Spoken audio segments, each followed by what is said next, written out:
What's up guys, my name is Jake Towell and welcome back to my art series where I share with you guys some pieces throughout my art career. Today we have a very abstract one, kind of like the old style I was going for early on in my art career. I kind of came back to it as I furthered my style and abilities, and so today we have a very crazy, hectic, and special piece, Elemental Wizard Brawl. I'm hyped to share this one because I haven't really gone over it or really looked at it since I made it a couple years ago, so I see there's a lot of stuff in here that I probably forgot I even drew, so I'm really excited to just come back, check it all out, and go through it with you guys. So without further ado, let's get right into the sketch phase. Okay, there's not much to say about this sketch phase other than if you've seen my past videos, you know if the sketch phase is super tight and clean, I knew exactly what I wanted to do. If it's a little hectic and weird and not so spaced out very nicely, I kind of just went crazy and did whatever to try to fill the composition, and honestly, I think it's a little bit of both. We see a lot of very sharp renders on some illustrations, but lots of areas that are just filled with black, not really being able to differentiate what's going on within some of these areas here. So it's a little bit of both, but I think I did a really good job mapping out this illustration. So I think the line work phase is definitely where we're going to see how well I mapped this out, and if there's any changes, I'm not entirely sure. I can't really diagnose this entire sketch phase, but regardless, let's see how it turned out in the line work phase. Okay, I think I did a super good job kind of spacing stuff out. I know this looks hectic to the eye right away, but there's a lot of things happening in this composition, and I think I spaced them out very nicely. I don't think there's too many tangents, if any at all, despite the whole composition being basically 90% line work. I think I fit everything I needed to from the sketch phase in this, added a couple things, moved some stuff around, but overall, super clean. Again, I'm starting to get way more comfortable with my line work at this point in my art career, so this type of abstract chaoticness kind of favors my newly developed hand, if you will. But overall, I think it looks really cool. I really like this line work phase. It could honestly stand alone as a design just because there is so much line work in this composition. But what we all came here for is the fully rendered image, so let's dive deep into this fully rendered Elemental Wizard Brawl piece and see what we can find. Alright, ladies and gentlemen, here we have Elemental Wizard Brawl. I think I named it this because there's just so many elements in this one, and I wanted to incorporate a scene where wizards are at battle. You know, this sci-fi idea that wizards using different powers like electricity and smoke, we have a liquid over here, and create this chaotic nonsense, this chaotic brawl, if you will, into a giant mess of magic and crazy. And to be honest, I think I did that super well. I don't even really know where to start. Well, I usually do when I don't know how to start, is just start in a corner and move on. So let's start in this left corner. Here we have this castle-like structure, which is pretty cool. You know, wizards kind of the old times kind of depict like castles and stuff like that. And we have another castle on the bottom right here, which is pretty cool as well, but we'll get to that in a second. Here in this castle, we have a giant brain floating out of it, which is pretty cool, as well as this eyeball being hooked into the brain there. We have a star coming from the castle as well. It looks like we have that string going out of this wizard creepy arm at the bottom too. We'll also get to that. There's so many things going on with this. But on top of this castle is like this staple wizard cone hat, striped wizard hat. And this has 3 points, kind of like a fork, which is kind of cool, which is a little bit different from usual wizard hats, which I'm pretty happy about that element. So we have an alive castle here, a living, breathing castle, as I usually illustrate. And coming out of this castle is these wizard hands, which are really cool. We have one here, and in the wizard palm is actually where that star is coming from. So you can see it hooks around, goes into this smoking device up here, around behind the hat, into the brain structure, kind of sticking in there. You know, stars are kind of associated with wizards as well. We got a chopped finger off this wizard. Maybe he's creating this blood monster, which is honestly a really cool aspect of this piece. We have like this bloody elemental monster, and he actually has his own wizard crown here up at the top, which is pretty cool. I don't think I've articulated anything like that before. And what's really cool about this is the smoking device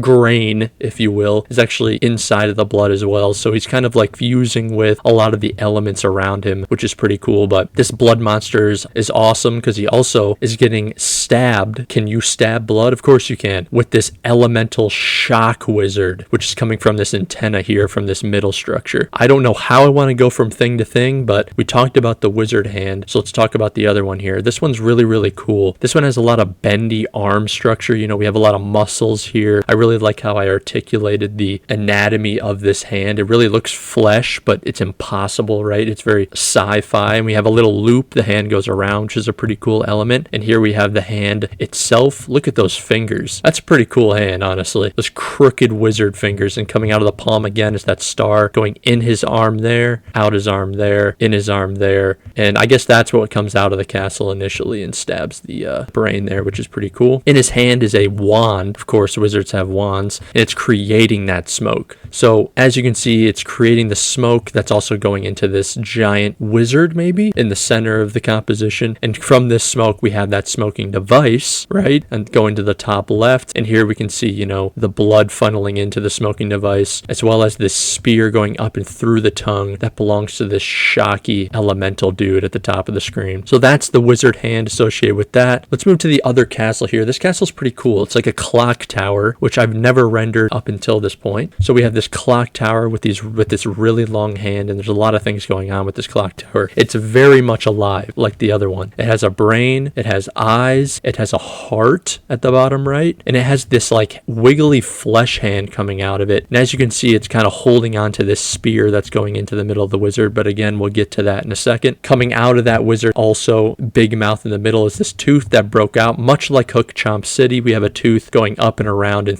going through that wizard's finger, being held on by that other flesh castle hand. And overall, this little castle on the right is super cool, really nice in the composition. It kind of fits well with the other one at the bottom there. You can see it's like a sky battle. It's up in the air, so we have a grounded area like this castle, which is pretty cool. Then we have the eyeball that leads up to another blood monster.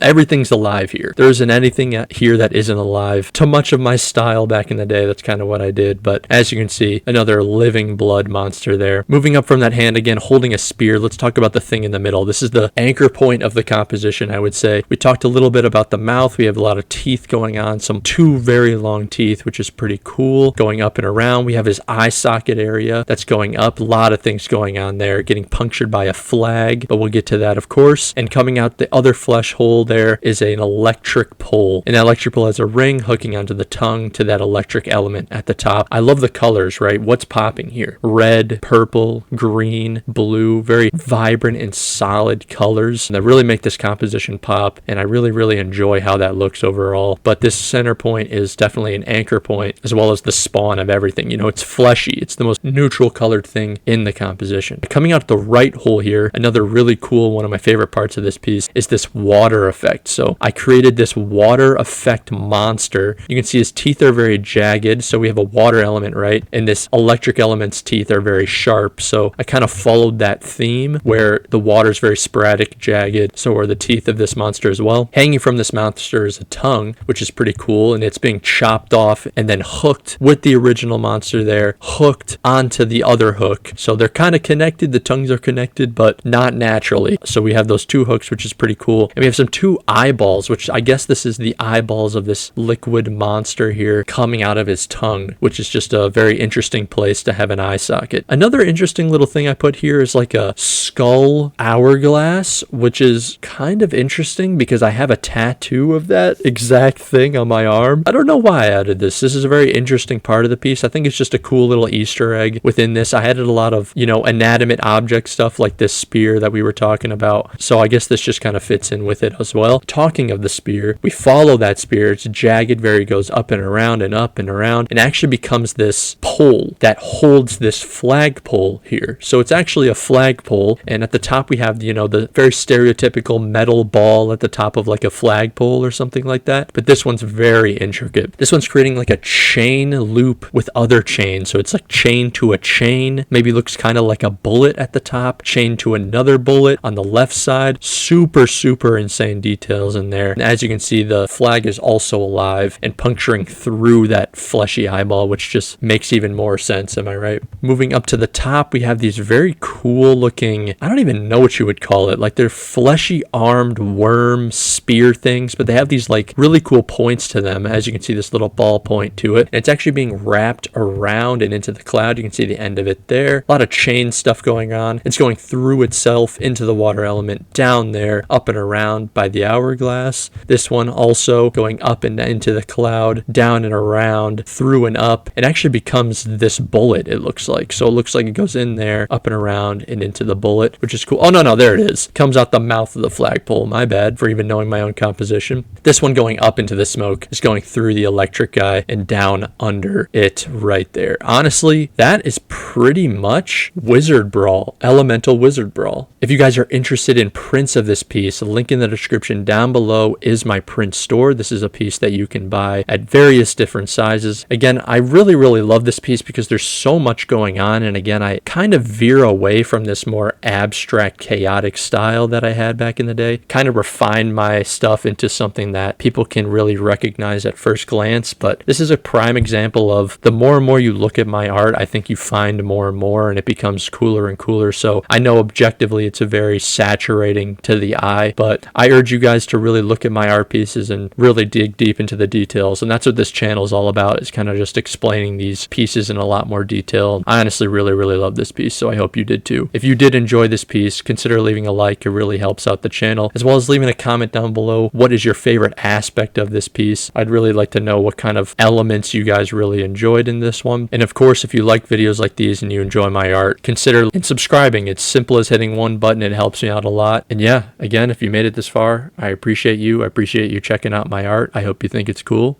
and I'll see you in the next one. Peace.